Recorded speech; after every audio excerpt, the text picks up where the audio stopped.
This is less of a never thought I could do and more of a I was told that I couldn't. In October of 2016, I met with a pretty major accident where a tractor rammed into the left side of my bike, and I was I was in hospital for about 2.5 weeks with a broken femur and a collarbone and a shattered knee. I had to undergo quite an intensive surgery of which I came out with uh, a titanium rod in my thigh and three screws in my knee. And subsequent to that, after spending about 2.5 weeks in the hospital, I had to spend 2 months in bed rest because I wasn't able to walk at all. And one of the things that I remember of this operation was the fact that I was not given general anesthesia, I was given local anesthesia, so I was awake for a lot of it.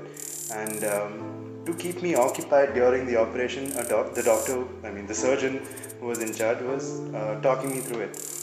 And one of the things he mentioned to me was the fact that my mother had told him that I had been a dancer up until the accident. And I'd been dancing competitively in my college for a couple of teams and so on. And he had told me that he'd point blank, he'd asked me if I thought I would be able to dance again. And I said, I'm sure that I don't think I'll be able to do it for a while at least. And he said that while it might take up to 2.5, 3 years minimum, if ever, you might never be able to regain mobility enough in your foot to be able to dance again. And in the beginning, that felt like a huge blow, and it was hard because I had to learn how to walk all over again 21 years after I'd learned how to walk the first time. I had to start all over again and learn how to put one foot in front of the other and condition my left leg into taking my entire body weight and being able to walk without crutches, and a walker seemed like a really, really far away goal.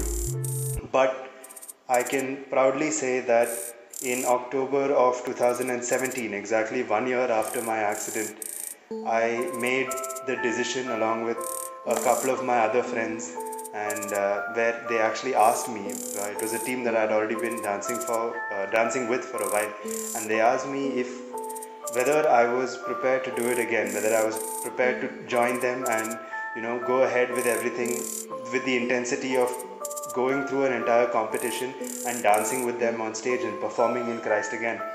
And I was very outright to them, and I said, here's the deal, you know what I've been through, you know what's going on in my life right now, you know what condition physical condition my body is in, and that it might be very hard.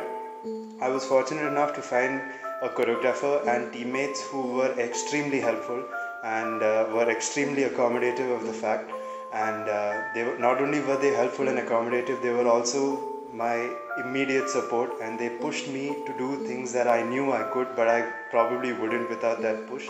And it is a very gladdening fact that a year and 2 months after my accident, I was on stage performing again, and we were selected to represent our department subsequently in the finals of the same event, and we performed again on that stage. And that is the only time that particular performance is the only time that my department has ever won anything in that competition, and ever in the history of about 12 or 13 years of that competition taking place. And I was very glad, and I'm very proud to be a part of that team that did it. And I was also very proud of the fact that I did it with a huge physical disability on my side, which after that point I never looked at as a physical disability. It was only a difference that didn't change anything at all for me, because that particular event pushed me on to do another major competition that happened the next subsequent year.